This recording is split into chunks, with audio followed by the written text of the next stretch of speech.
গ্যাসের সংকট নিয়ে আরো জানাতে কিশোরগঞ্জ থেকে যুক্ত হচ্ছেন শরফউদ্দিন জীবন। শরফ, কিশোরগঞ্জের গ্যাসের সংকট কেমন দেখছেন? সেখানে ভোগান্তির কি কোনো চিত্র আপনার চোখে পড়েছে কিনা, সেই সাথে কি প্রশাসন কি কোনো ধরনের উদ্যোগ নিচ্ছে কিনা এই বিষয়ে একটু জানাবেন। লাইফে কখন কি হয় গ্যারান্টি আছে, তাই ইন্স্যুরেন্স করুন সিটি ব্যাংকে, কারণ ইন্স্যুরেন্স করলে সিটিতে সুরক্ষা পাবেন নিশ্চিন্তে।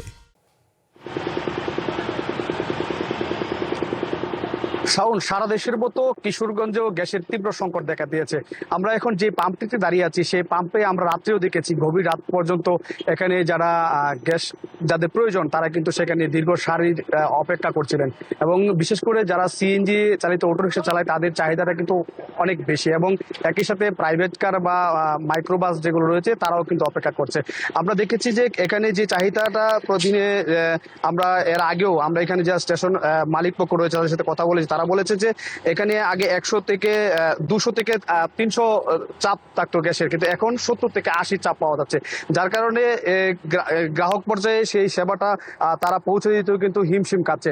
একই সাথে এখানে সিএনজি চালকরা বলছেন যে তারা যে পরিমাণ চাহিদা ছিল সেই পরিমাণ চাহিদা না থাকায় বিভিন্ন সড়কে কিন্তু যাত্রীদের যে ভাড়া সেটাও কিন্তু বৃদ্ধি করেছে, এবং সেটি বৃদ্ধি করার কারণে যাত্রীরাও সেই ভোগান্তি কিন্তু শিকার হয়েছেন।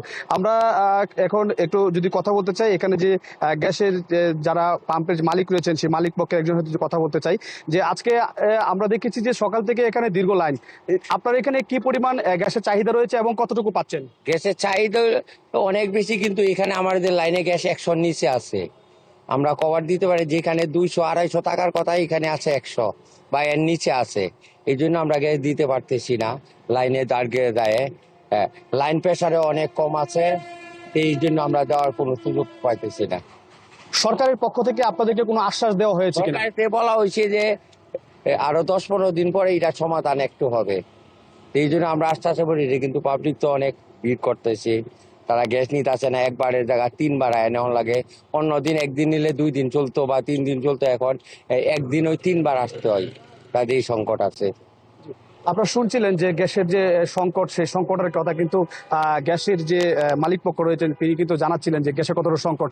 তো কিশোরগঞ্জের গ্যাস সংকটের এই ছিল আমার কাছে সবশেষ তথ্য। শাওন। শরফ, আপনাকে ধন্যবাদ। গ্যাসের সংকট নিয়ে পরিস্থিতি জানাচ্ছিলেন কিশোরগঞ্জ থেকে।